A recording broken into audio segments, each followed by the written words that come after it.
We're going to jump into this update on this Florida story from yesterday. We have an update today. So last we heard of the story, this was the rundown of the story. The story was needle in a haystack green Acura. The tow truck driver, somebody towed that Acura. At some point, that tow truck driver on April 10th ended up unalived in a mountain of 10 millimeter shells. There was over 100 rounds spent in that gunfight. So then the next day, in that same Acura, somebody carjacked Katherine Aguasvivas. Did not take her out the car and take her car, but sat behind her in the car and took her with. That evening, that car was found burned with her inside of it. The detectives reached out to the phone number that was on the back of that car, which ended up being Katherine Aguasvivas' husband. They spoke with him. They spoke with Katherine's brother.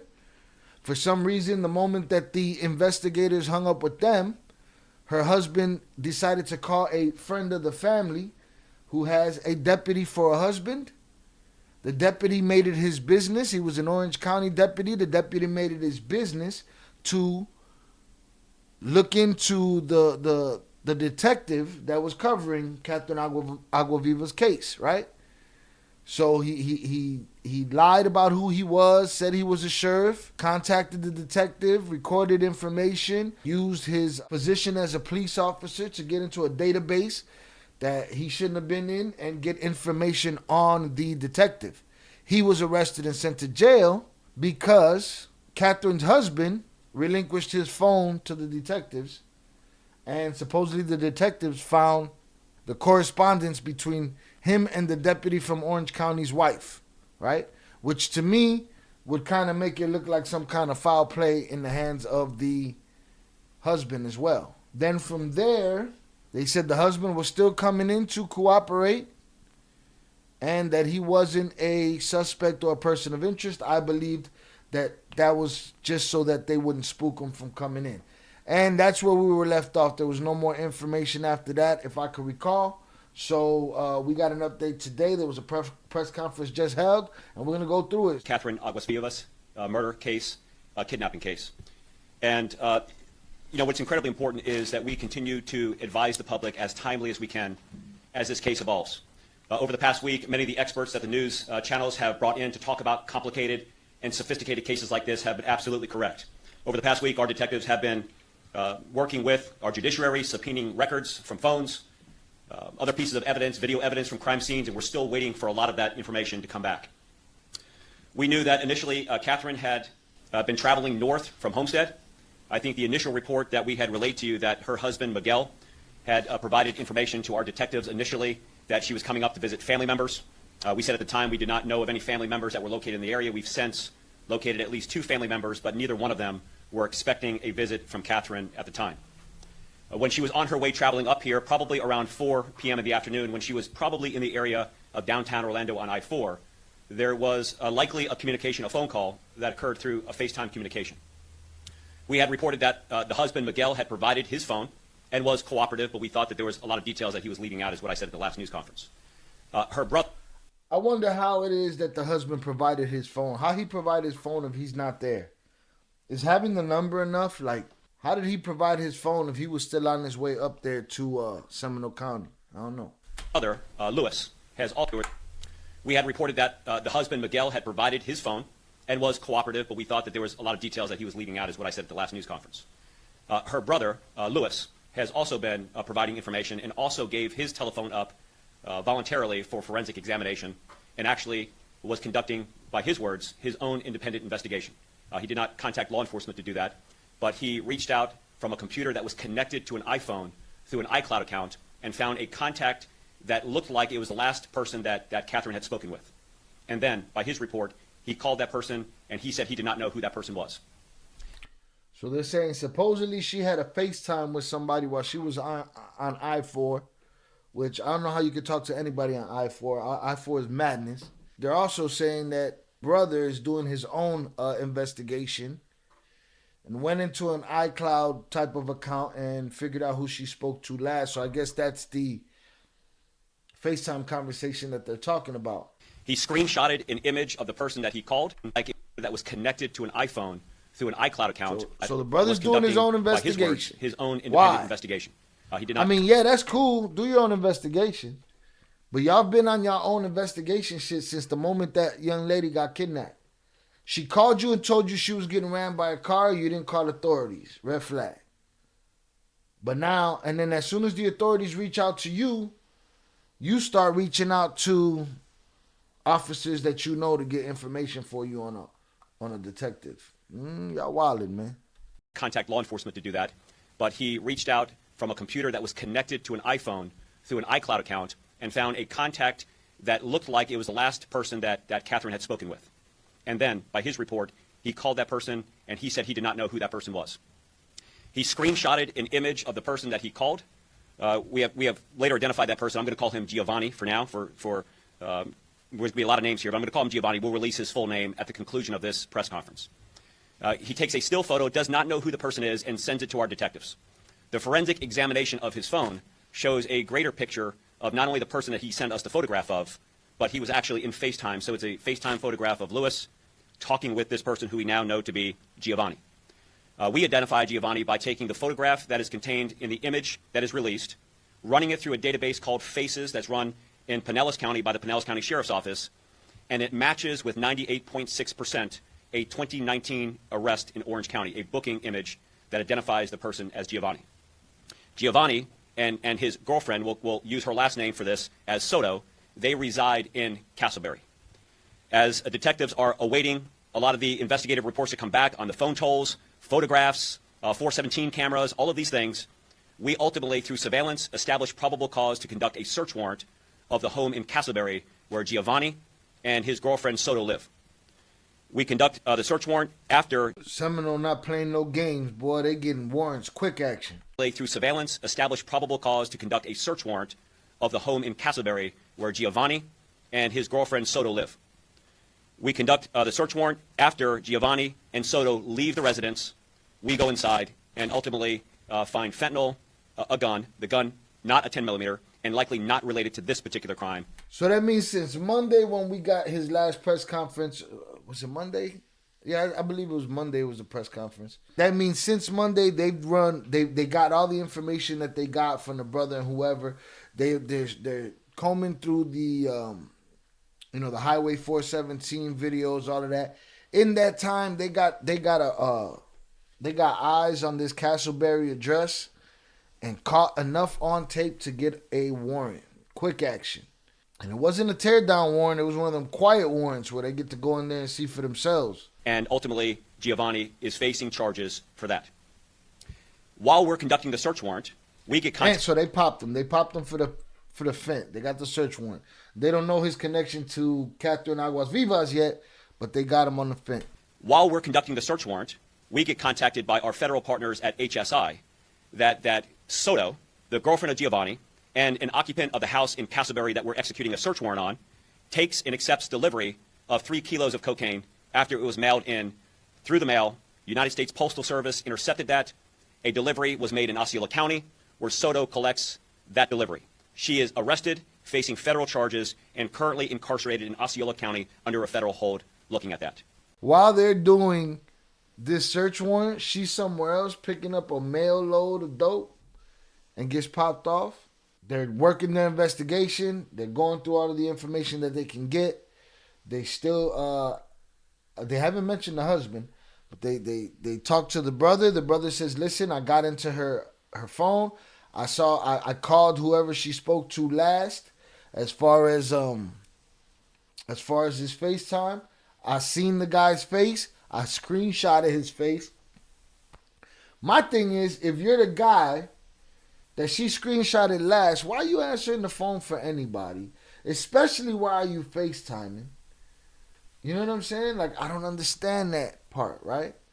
So then, boom, they put that picture that the brother saw through the database. Database pings back that it's this Giovanni guy. They're like, okay, we need to figure out what's up with Giovanni. What's his connection to this case? They sit on his house. They get enough visually to get them a search warrant. They get a search warrant. They go in. They go in with the search warrant. They find fent, dope, hammers, whatever. No 10 millimeter. But they found hammers, right? At the same time that they're doing this search warrant, I guess they pop off his girl catching a U.S. Postal Service load of dope. And that's where we're at. Giovanni is facing Seminole County charges of trafficking fentanyl, and then we will release specific details and ask for the public's assistance to help us locate him. We've got his photo. We're going to put a photo up on the screen later in this news conference. They popped this chick. Going back to the vehicle, I said that the green Acura was incredibly unique. There were 3 in the state. 2 were salvaged. There was only 1 that was out there, but there was no license plate on the Acura. In a previous news conference, I said it was legitimately owned by a family in Castleberry. They sold it to a dealership or traded it at a dealership. It went to an auto auction and then ultimately ended up in a buy here, pay here that does a lot of their marketing and sales on Facebook Marketplace.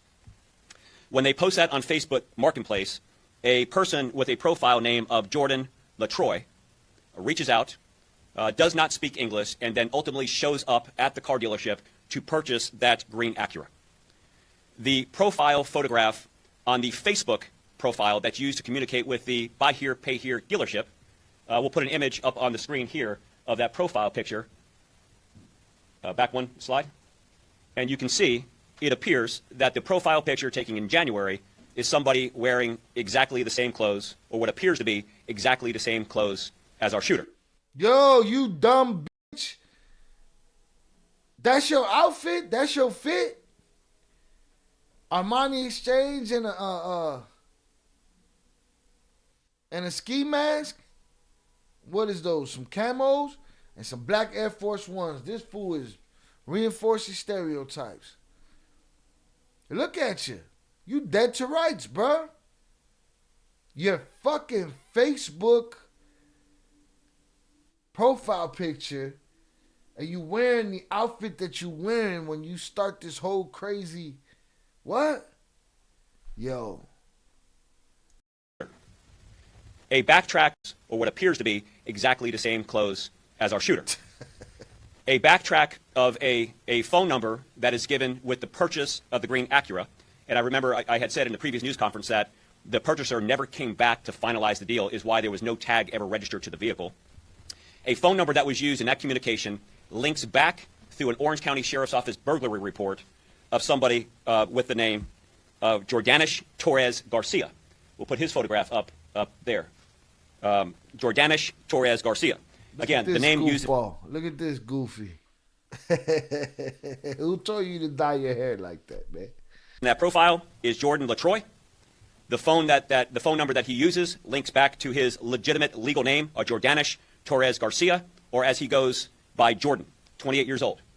He had an active felony warrant for weapons possession, and with the assistance of the U.S. Marshals, the Orange County Sheriff's Office, and the Seminole County Sheriff's Office, we now have him in custody here at the Sheriff's Office. We arrested him in Orange County as he was walking in to a business on Orange Avenue, south of I think it's Oak Ridge, a couple miles south of Oak Ridge. Yo, but check it out, though, how just from your phone number, they could connect all of these dots. They connected mad dots just with a phone number. The person put a phone number up to get that green whip, but didn't put tags on it, didn't come back to finish the process. And now it's Jordanish. Now, who names their child Jordanish?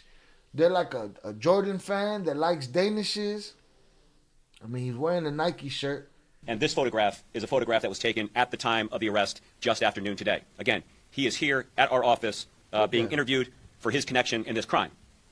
Now, back to the comparison of photographs, please. We can go back to that. I'm identifying him as a person of interest because when it comes to legal cases, that's probably the safest thing to call him. But his phone number is matching the phone number that was given with the person who purchased the green Acura. The profile that is connected to him, the image on the right, or in front of what looks like a location, a tourist location in Orlando, is the profile image that he has had up there since January. And then, of course, the photograph of the crime scene of what he's wearing looks to me. Wait, but is that supposed to be the little blonde hair boy in that Armani Exchange outfit? No, this is supposed to be the blonde hair boy right here. This was his profile. The buying the car was connected to a Facebook profile. The phone number was connected to an arrest. So the cops putting together that little blonde hair boy and this guy is the same person. And then, of course, the photograph of the crime scene of what he's wearing looks to me like it's identical, right? So I don't know how strong you can emphasize a person of interest. He's not going to be released. He has federal charges that he's going to be held on, and this investigation will continue. All of this is without yet getting the tolls and the records that we have subpoenaed out there. We still don't know yet who the other occupant in the green Acura is. We'll continue to work that angle of the investigation. But again, this is great police work, great investigative follow-up, a collaboration. So basically, that's dude. But he looked. I guess he looked. They're up close on him and shit. He looked mad short in the little blonde picture. He looks much taller and lankier in the. You see what I mean, though? Because everybody's head and shoulders above him. The image on the right, or in front of what looks like a tourist location in Orlando, is the profile image that he has had up there since January. And then, of course, the photograph of the crime scene of what he's wearing looks to me like it's identical, right? So I don't know how strong you can emphasize a person of interest. He's not going to be released. He has federal charges that he's going to be held on, and this investigation will continue. All of this is without yet getting the tolls and the records that we have subpoenaed out there. We still don't know yet who the other occupant in the green Acura is. We'll continue to work that angle of the investigation. But again, this is great police work, great investigative follow-up, a collaboration between the FBI, the DEA, the Orange County Sheriff's Office, the Osceola County Sheriff's Office, HSI. The brother cracked the case for him because the brother gave them the information from the cloud, the last person that she had a FaceTime with. Is the brother not involved at all and legitimately trying to help? You know what I'm saying? Or is the husband the only dirtbag that's like involved in this and trying to keep everybody out of it? I don't know, man. This whole shit weirds you out. But look at this fool with one outfit. Got the full outfit in his profile picture. You deserve to get caught. Like, I don't understand what this Armani Exchange goofball was doing. Lewis has provided us was less than forthcoming. The on the forefront of everyone's attention, front and center, and our media partners who have been doing an outstanding job keeping this on the forefront of everyone's attention, front and center of what's going on. The communication that Lewis has provided us was less than forthcoming. Still, Lewis and Miguel being the husband, Lewis being the brother, are not suspects. We're not charging them at this time. But there again, Lewis's communication with us was that he talked to this person on the phone, which we now know to be Giovanni. Lewis tells us, that Giovanni says that Katherine was up here to deliver money and other stuff for a friend. Now, again, I'm not going to speculate, but he says to us she was up here to deliver money and other stuff for a friend. And again, person of interest. It's pretty safe to say that this was all a giant dope deal gone bad. Bro. Jordan Torres Garcia is in custody here at the sheriff's office, is being interviewed right now by detectives.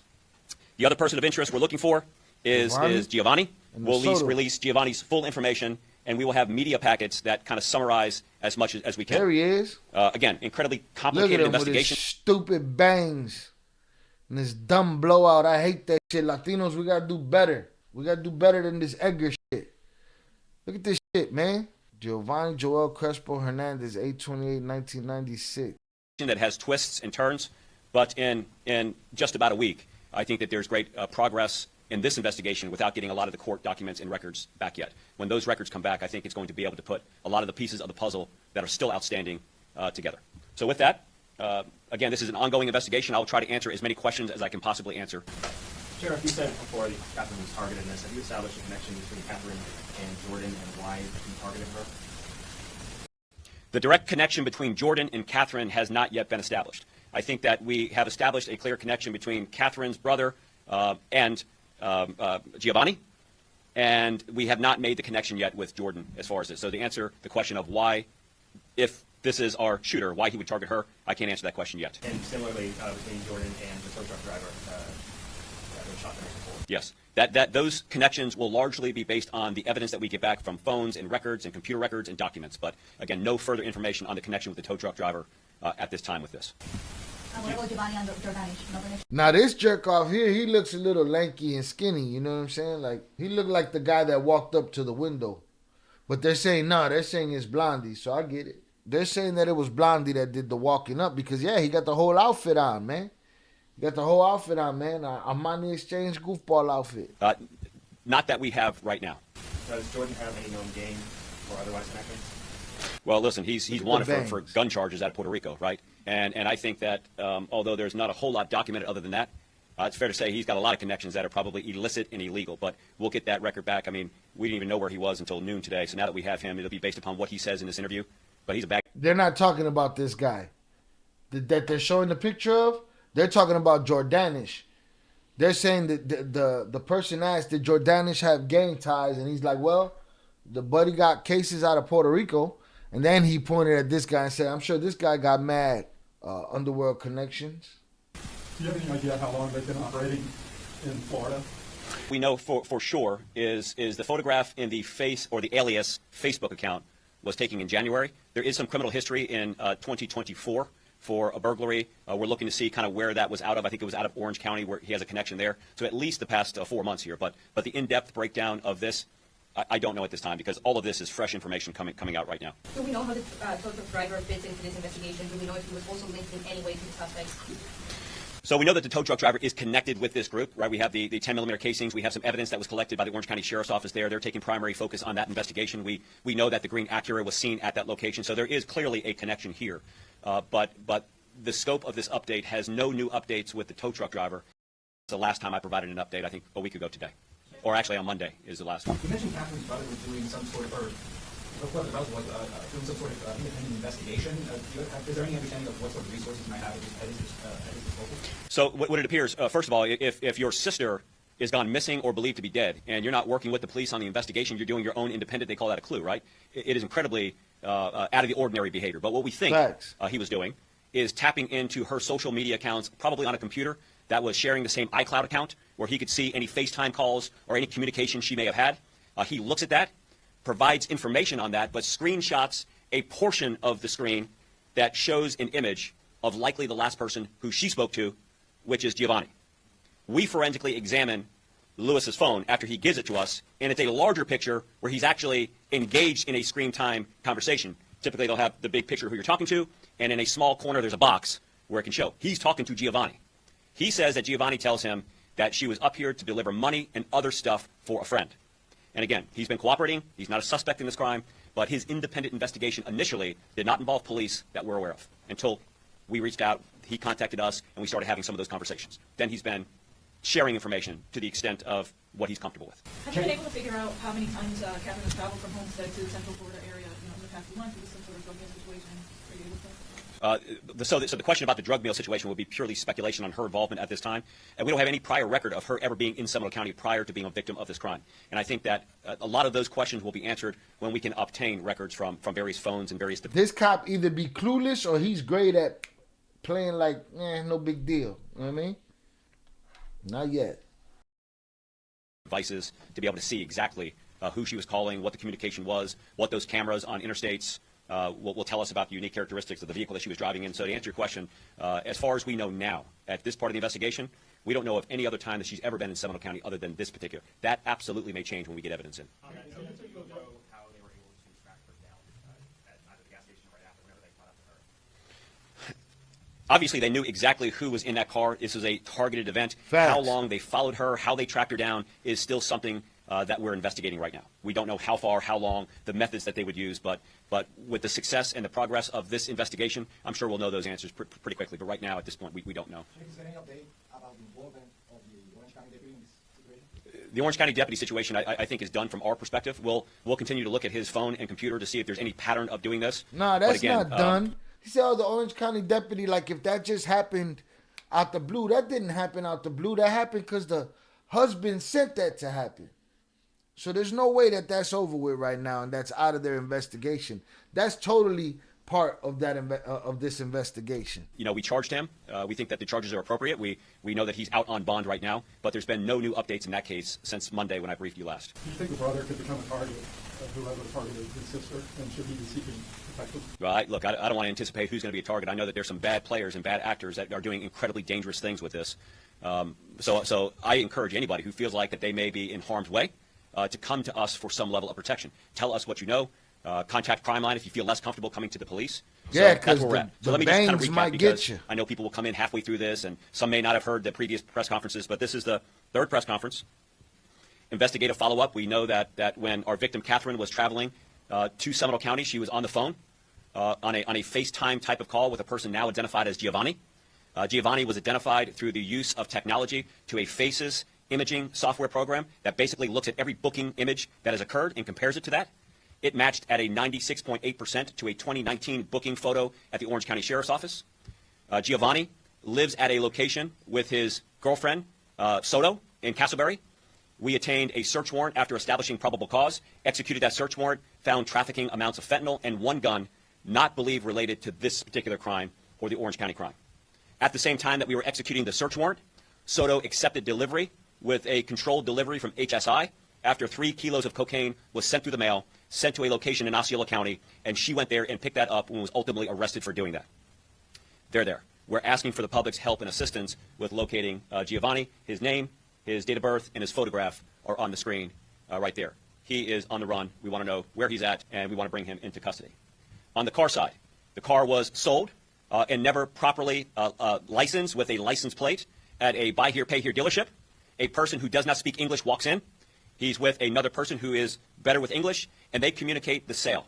He identifies himself during that encounter and leading up to that encounter with a Facebook profile that has an image of him appearing to wear the exact same thing that was seen on the video that was captured of the kidnapping that we witnessed time and time again. Exact same clothing.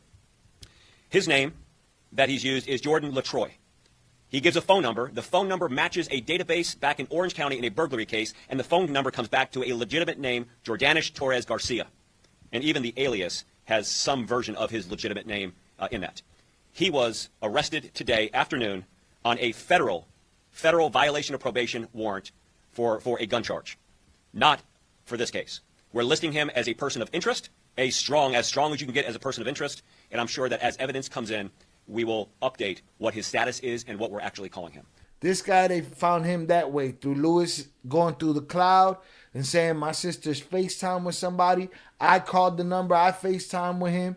This is the images of me and him FaceTiming, which makes this Giovanni guy an extra fucking idiot. He's just as stupid as Blondie over there wearing the same outfit to the kidnapping that he did on his Facebook profile pic. You know what I'm saying? Two dumb eggers right here, two dumb bangs. And then the other guy, boom, the other guy got caught. Blondie got caught because of the car. They figured him out for the car. So they did some police work in there, some investigating, got their ass. Not for this case. We're listing him as a person of interest, as strong as you can get as a person of interest, and I'm sure that as evidence comes in, we will update what his status is and what we're actually calling him. So that's the update for today.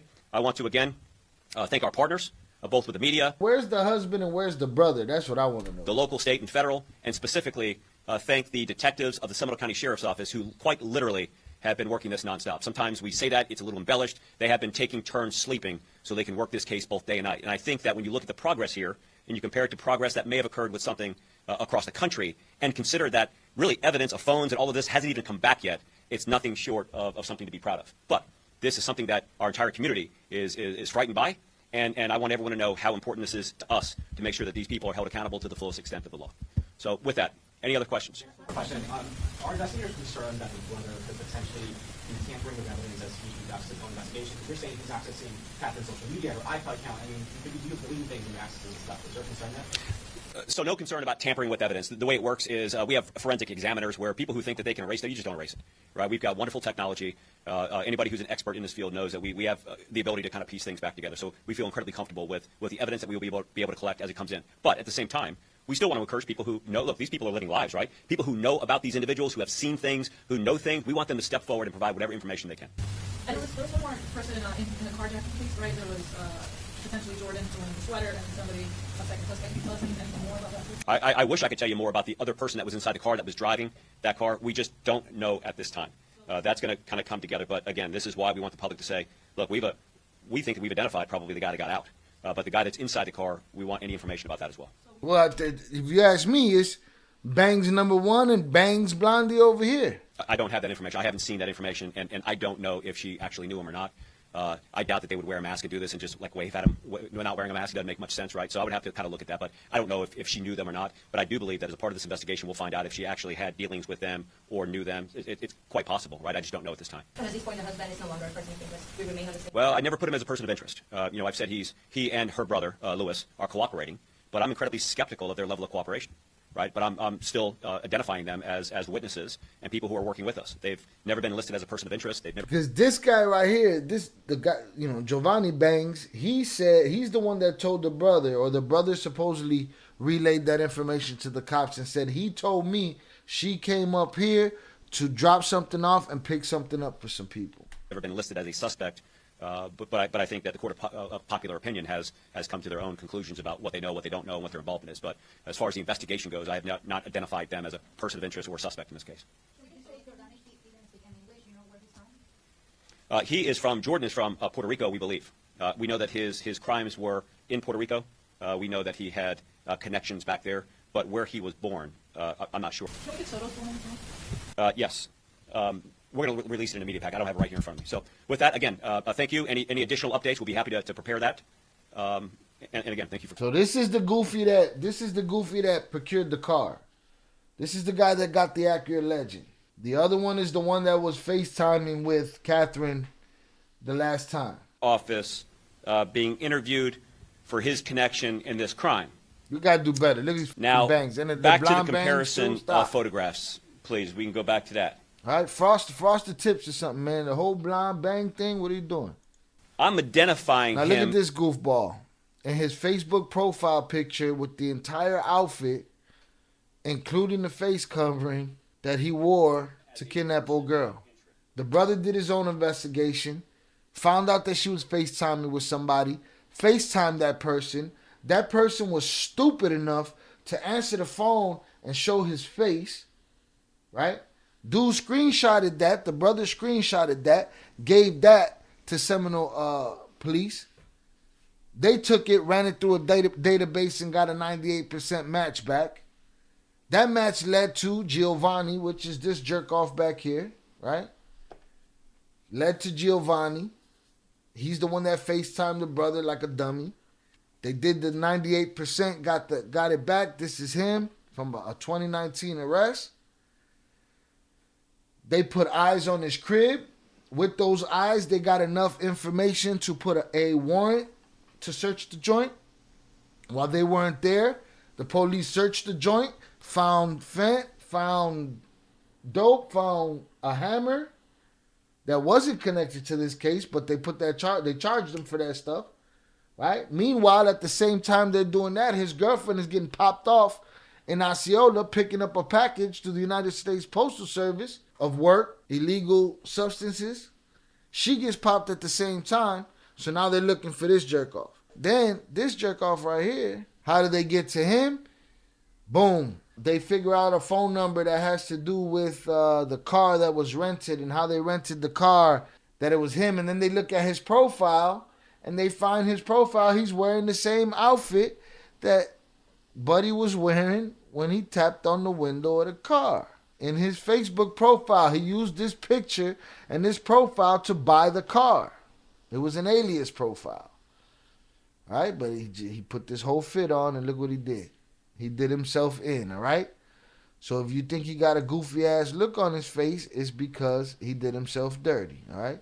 Congratulations, you played yourself.